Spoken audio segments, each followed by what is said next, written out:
sekian pengumuman pada kesempatan Jumat kali ini. Bagi Bapak Ibu yang masih berada di luar, diharapkan dapat segera memasuki masjid karena waktu sholat akan segera tiba. Wassalamualaikum warahmatullahi wabarakatuh.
Assalamualaikum warahmatullahi wabarakatuh.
Alhamdulillah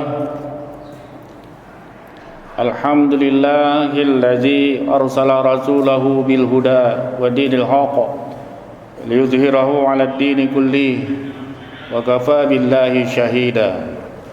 Nahmaduhu wa nasta'inuhu wa nastaghfiruhu wa natubu ilaih wa na'udzu billahi min shururi anfusina wa min sayyiati a'malina. May yahdihillahu fala mudilla lahu wa may yudlil fala hadiyalah. Asyhadu an la ilaha illallah wahdahu la syarika lah wa asyhadu anna Muhammadan abduhu wa rasuluh. Allahumma shalli ala Muhammad wa ala alihi wa ashabihi ajma'in, amma ba'du. Wa ya ayyuhal mu'minun ittaqullaha wal tanzur nafsum ma qaddamat lighad wattaqullaha innallaha khabirum bima ta'malun. وقال الله تعالى في القرآن الكريم أعوذ بالله من الشيطان الرجيم بسم الله الرحمن الرحيم ألف لام ميم ذلك الكتاب لا ريب فيه هدى للمتقين الذين يؤمنون بالغيب ويقيمون الصلاة ومما رزقناهم ينفقون والذين يؤمنون بما أنزل إليك وما أنزل من قبلك وبالآخرة هم يوقنون أولئك على هدى من ربهم وأولئك هم المفلحون. وقال رسول الله صلى الله عليه وسلم تركت فيكم أمرين لن تضلوا تمسكتم بهما كتاب الله وسنة الرسول. وقال رسول الله صلى الله عليه وسلم أيضا khairukum man ta'allama al-Qur'an wa 'allamahu. Wa qala Rasulullah sallallahu alaihi wasallam aidan alladzina yaqra'ul Qur'ana wa huwa mahirun wa huwa ma'a saparatil kiramil bararah. Masyiral muslimin sidang Jumat rahimana rahimakumullah, Masjid Sultan Salahuddin yang dimuliakan oleh Allah. Marilah kita bersama-sama bersyukur pada Allah atas segala macam limpahan rahmat dan nikmat yang tiada terhingga. Yang apabila kita ingin menghitung nikmat Allah tersebut, kita tidak akan sanggup untuk menghitungnya. Untuk itu selalulah kita bersyukur pada Allah Subhanahu wa taala. Dan juga kita bersyukur atas nikmat kita dilahirkan sebagai seorang yang beragama Islam, seorang yang beriman, nikmat sehat lahir dan batin, nikmat pekerjaan, nikmat jabatan, nikmat kesempatan untuk menjadi hamba Allah yang berproduktivitas tinggi, merupakan segala macam bentuk nikmat-nikmat yang harus kita syukuri kepada Allah SWT. Salawat dan salam pada junjungan kita Nabi Muhammad Rasulullah SAW, dan juga untuk seluruh keluarga, sahabat-sahabat dan pengikutnya sampai di akhir zaman kelak. Selanjutnya, sebagai khatib yang diamanahi oleh pengurus Masjid Salahuddin ini, kami mengajak diri kami dan mengajak kaum muslimin yang hadir pada kesempatan kali ini, marilah kita bertakwa kepada Allah. Hendaklah setiap diri kita memperhatikan apa bekal-bekal yang akan kita bawa untuk berjumpa dengan Allah kelak. Bertakwalah kepada Allah, sesungguhnya Allah Maha mengetahui secara detail amal perbuatan yang kita lakukan di atas permukaan bumi ini.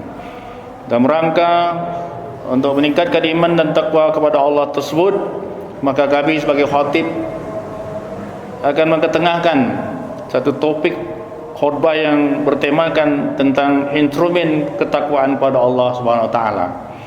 Sebagaimana yang kita sama-sama maklumi dan kita dapat melihat dari Kamus Besar Bahasa Indonesia, arti instrumen itu adalah semacam alat ukur, semacam kuesioner untuk jadikan alat ukur untuk menjadi data-data, dan selanjutnya setelah data-data itu diperoleh, untuk selanjutnya dijadikan bahan evaluasi untuk direnungkan dan untuk dilakukan perbaikan-perbaikan setelahnya. Adapun yang menjadi dasar pokok pemikiran daripada instrumen ketakwaan pada Allah ini, kami merujuk firman Allah dalam Al-Quran surah Al-Baqarah ayat 1, 2, 3, 4, 5.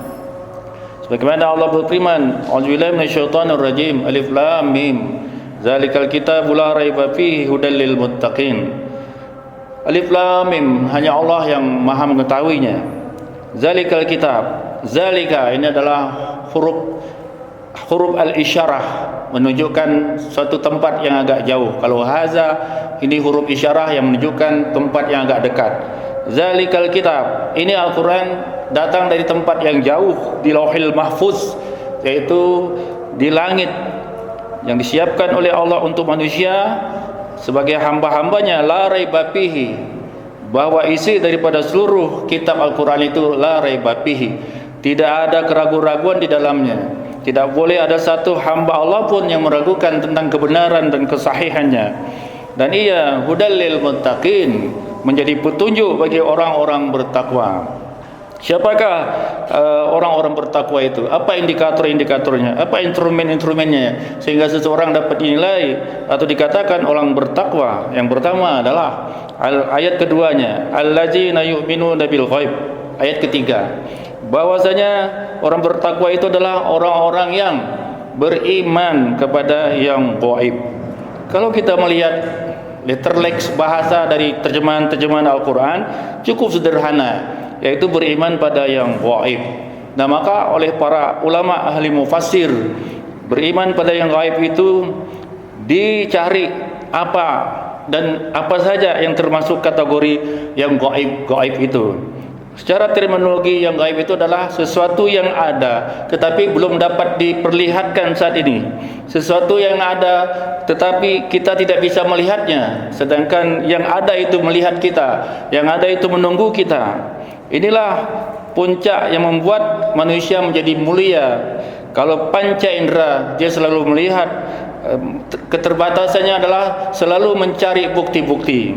Dari barang itu besar menjadi kecil dan terbatas. Misalnya ada suatu benda yang dilihat oleh manusia, seperti matahari yang besar, semakin jauh penglihatan manusia semakin kecil hingga seperti bintang.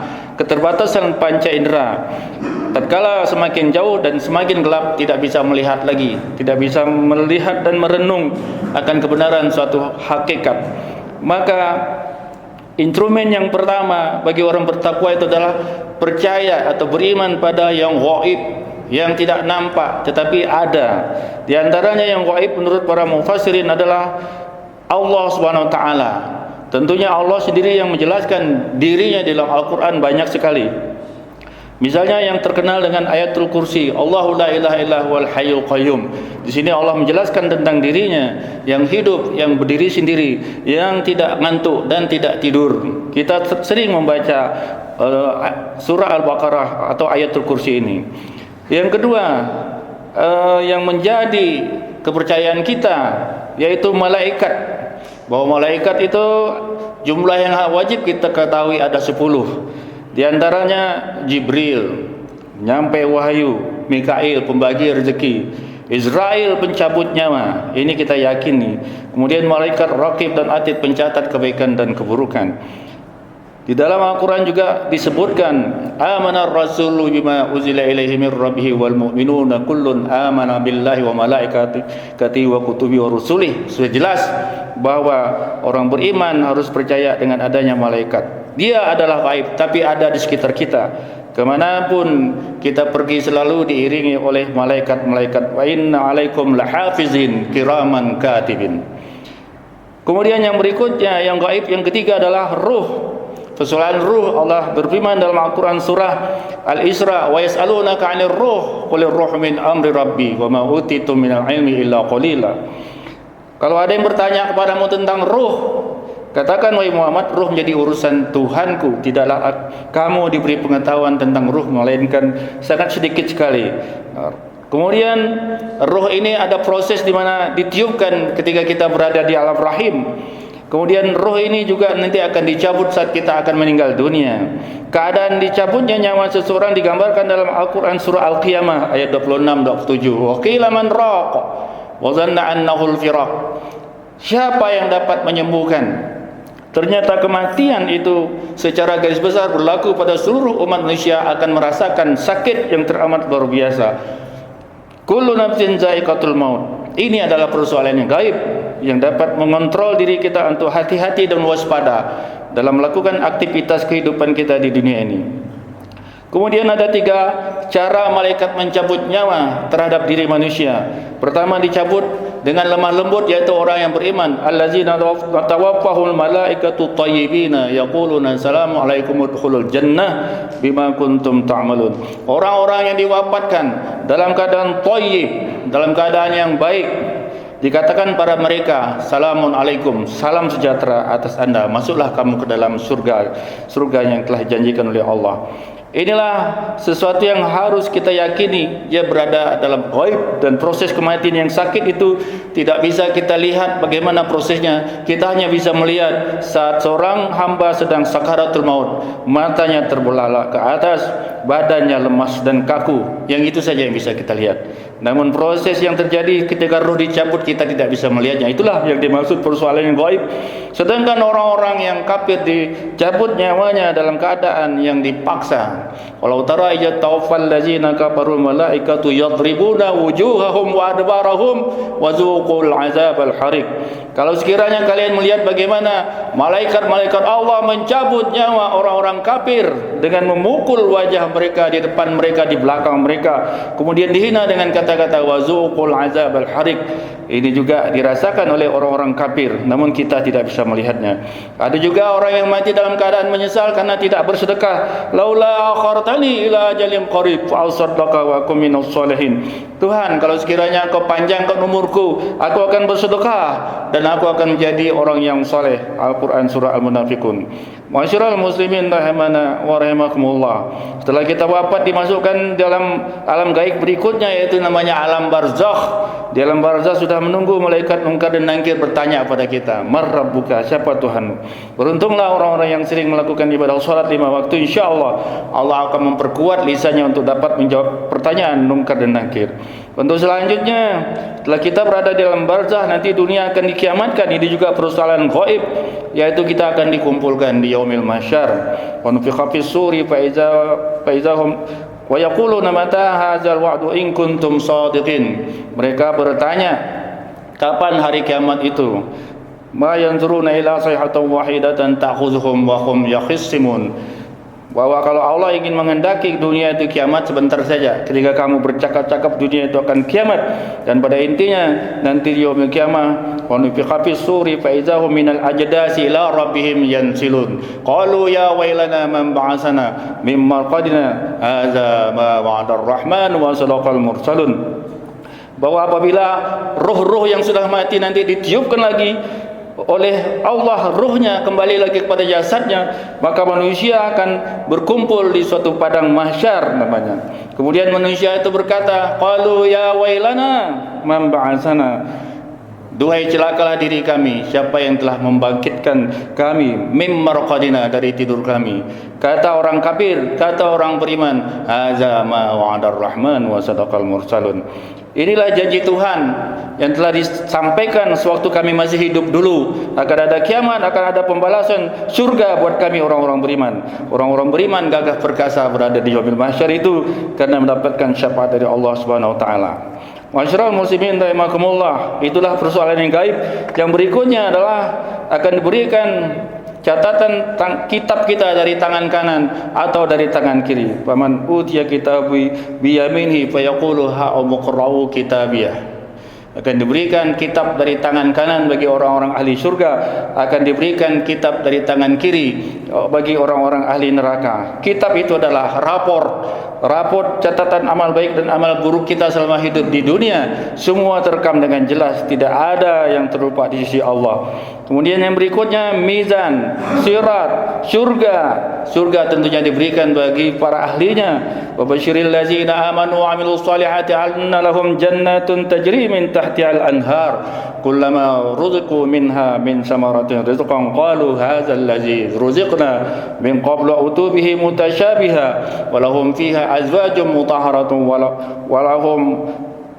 walahum fiha mutahharatun.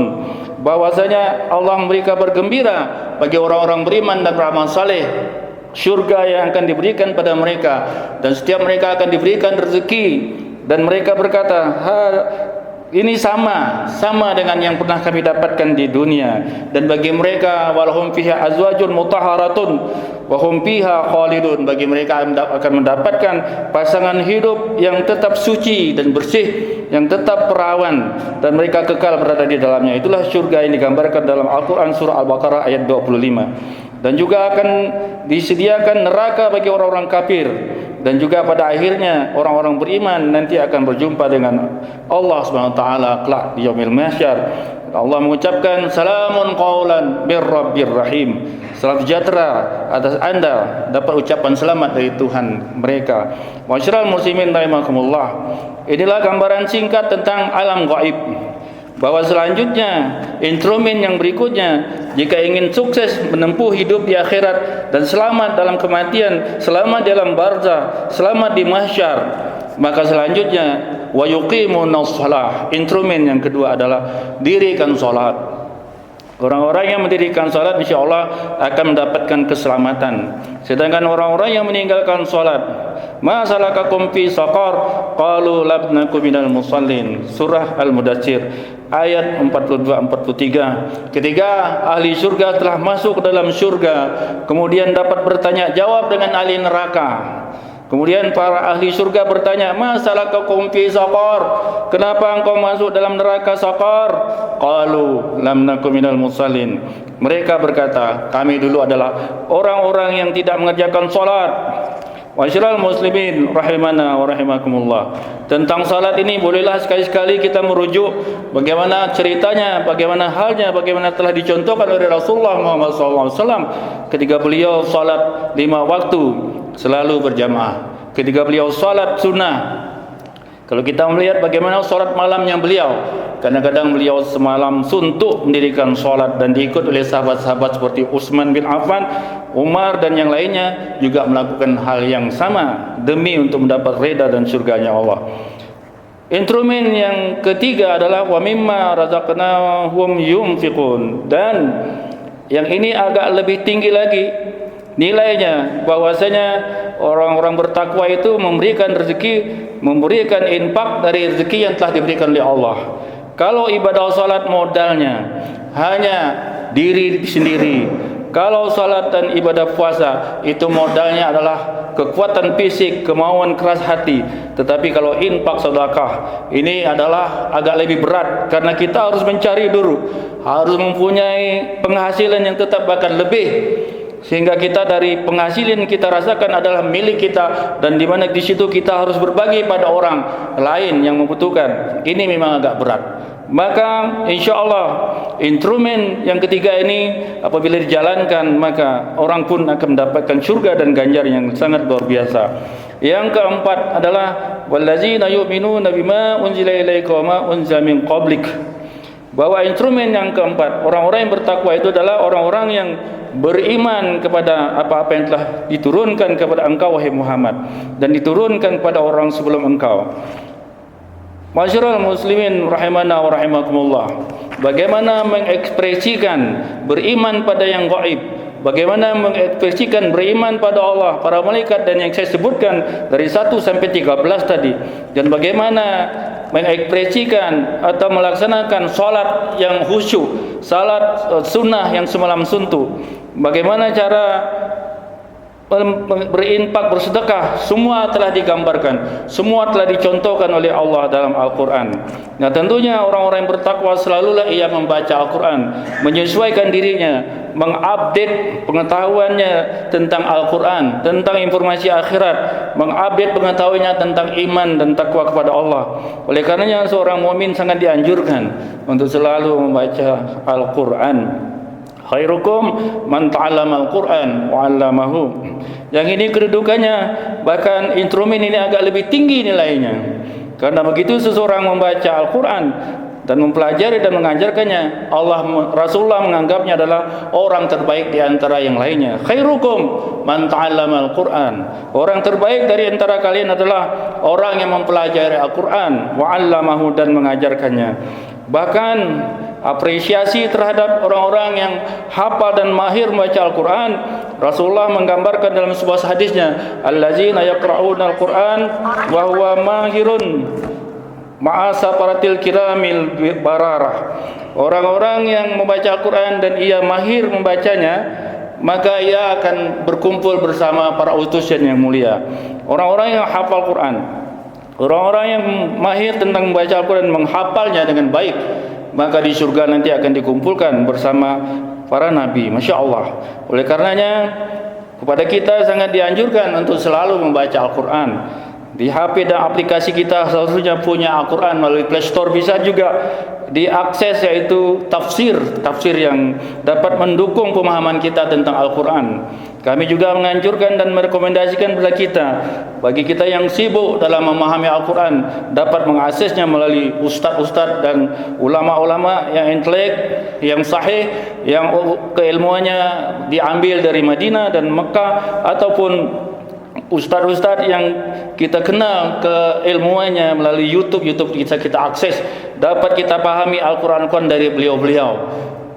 Pada saat ini tidak tertutup kemungkinan, kalau zaman dulu ada yang mengatakan belajar harus berguru, harus dekat, harus berhadapan. Situasi dan kondisi saat ini sangat memungkinkan sudah kita belajar melalui jarak jauh, asalkan bahwa ustaz-ustaz yang menampilkan dirinya melalui YouTube dan yang lainnya itu sudah mengikhlaskan ilmunya untuk diambil karena Allah SWT, maka kita tidak ada kelirunya mempelajarinya guna untuk memperdalam Al-Quran yang telah diamanahkan pada kita untuk dibaca dan dipahami. Jangan pernah kita meninggalkannya, karena Rasulullah telah menjanjikan khairukum man ta'allama al-Quran wa 'allamahu.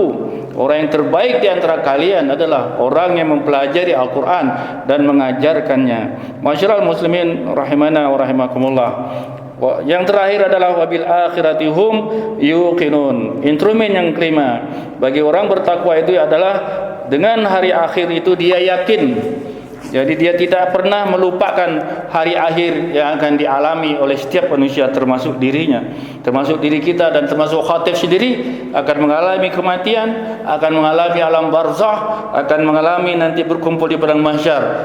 Karena sudah yakin dengan itu semua, maka kita pun mempersiapkan diri kita dengan persiapan yang sebaik-baik mungkin untuk melakukan aktivitas amal ibadah yang diridai oleh Allah dan diridai oleh Rasulullah Muhammad SAW. Demikianlah khutbah singkat yang dapat kami sampaikan. Marilah kita senantiasa untuk selalu mengupdate iman kita, memahami dan mengulang-ulangi lagi melalui Al-Quran dan hadis tentang alam gaib itu. Tentunya kesempatan yang terbatas ini tidak cukup untuk meningkatkan iman dan takwa kita. InsyaAllah ini hanya bersifat menyampaikan informasi umum dan kunci-kunci umum saja. Nanti mungkin bapak-bapak dan saudara-saudaranya bisa melanjutkannya melalui pelajaran ataupun melalui akses melalui akun-akun YouTube yang di mana ada profesor, doktornya, di sana lengkap sudah apa yang bisa disampaikan atau bisa diambil. Demikian, barakallahu li wa lakum fil Qur'anil azim wa nafa'ani wa iyyakum bima fihi minal ayati wa dzikril hakim wa taqabbala minni wa minkum tilawatahu innahu was-sami'ul alim. Aqulu qawli hadza fastaghfirullahal azim li wa lakum wa li sairil muslimin wal muslimat wal mu'minin wal mu'minat fastaghfiruhu innahu huwal ghafurur rahim.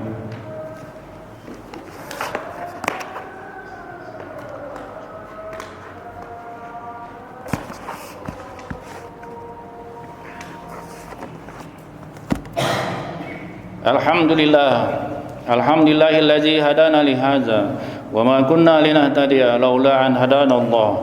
Asyhadu an la ilaha illallah wahdahu la syarika lah wa asyhadu anna Muhammadan abduhu wa rasuluh. Allahumma salli ala Muhammad wa ala alihi wa ashabihi ajmain. Amma ba'du, fa ya ayyuhal mu'minun ittaqullaha haqqa tuqatih wa la tamutunna illa wa antum muslimun. Wa'lamu anna Allah wa malaikatahu yusalluna 'alan nabi. Ya ayyuhallazina amanu sallu 'alaihi wa sallimu taslima. Allahumma salli wa sallim wa barik ala sayyidina Muhammad wa ala alihi wa ashabihi ajmain. ومن تبعهم بإحسان إلى يوم الدين وعلينا معهم برحمتك يا أرحم الراحمين. اللهم اغفر للمسلمين والمسلمات والمؤمنين والمؤمنات الأحياء منهم والأموات.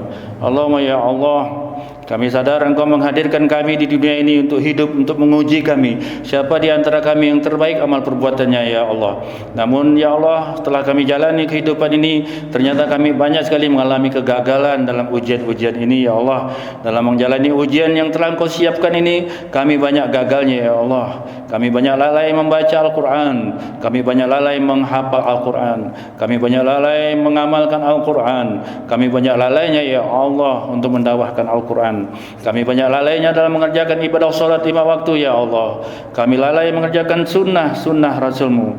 Oleh karenanya, ya Allah, ampunkan dosa-dosa kami, ya Allah. Ampunkan dosa-dosa kedua orang tua kami, ya Allah. Ampunkan dosa istri kami dan anak keturunan kami, ya Allah. Allahumma ya Allah, berikan kami kesempatan dan kekuatan untuk kembali meningkatkan iman dan takwa kepada-Mu, ya Allah. Tolong kami untuk selalu mencintai-Mu, ya Allah. Tolong kami untuk selalu beriman pada-Mu, ya Allah. Tolong kami, ya Allah, untuk selalu berzikir pada-Mu, ya Allah. Tolong kami, ya Allah, untuk selalu membaca Al-Quran firman-Mu, ya Allah. Tolong kami untuk mencintai sunnah Rasul-Mu, ya Allah. Tolong kami, ya Allah, untuk dapat mengerjakan amal-amal sunnah yang Engkau ridai, yang telah dicontohkan oleh Rasul Muhammad sallallahu alaihi wasallam. Allahumma ya Allah, jika sampai waktunya kami telah sampai ajal, maka kami mohon kepada-Mu belas kasihan-Mu, ya Allah, wafatkan kami dalam keadaan husnul khatimah. Allahumma inna nas'aluka bi husnil khatimah wa na'udzubika min su'il khatimah. Dan apabila jenazah kami, ya Allah, dimandikan, tutuplah seluruh aib-aib yang ada pada diri kami. Jika jenazah kami disolatkan, ya Allah, kami mohon, ya Allah, kurniakan jamaah yang ramai mensolatkan kami dan kabulkan doa mereka. Ketika jenazah kami dimakamkan, ya Allah, kami mohon pertolongan-Mu, ya Allah. Hanya Engkau yang bisa menyelamatkan kami di alam barzah, ya Allah. Beri kami kekuatan untuk menjawab pertanyaan munkar wa nakir, ya Allah. Kurniakan pada kami raudatul jannah, ya Allah. Ya Allah, ketika kami dibangkitkan di mahsyar, kami mohon syafaat dari-Mu, ya Allah. Syafaat dari Al-Quran, syafaat dari salat dan seluruh ibadah yang telah Kau perintahkan pada kami, ya Allah. Syafaat dari Rasul Muhammad sallallahu alaihi wasallam juga, ya Allah. Kami mohon kepada-Mu, ya Allah, untuk melindungi kami dan selamatkan kami di akhirat nanti, ya Allah. Selamatkan kami dari azab neraka jahanam dan masukkan kami dalam syurga-Mu, ya Allah. Kurniakan kami dapat bertemu dengan-Mu yang Maha Agung. Rabbana zalamna anfusana wa illam taghfir lana wa tarhamna lanakunanna minal khasirin. Rabbana atina fid dunya hasanah wa fil akhirati hasanah wa qina azabannar. Ibadallah, innallaha ya'murukum bil 'adli wal ihsan wa ita'i dzil qurba wa yanha 'anil fahsya'i wal munkari wal baghi ya'izukum la'allakum tadhakkarun. Fadhkurullaha yadhkurkum washkuru 'ala ni'amihi yazidukum wa la dzikrullahi akbar wallahu ya'lamu ma tasna'un.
Bismillahirrahmanirrahim.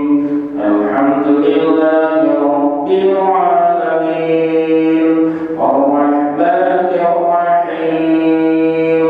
Maliki yaumiddin. Iyyaka na'budu wa iyyaka nasta'in. Ihdinas siratal mustaqim. صراط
Allah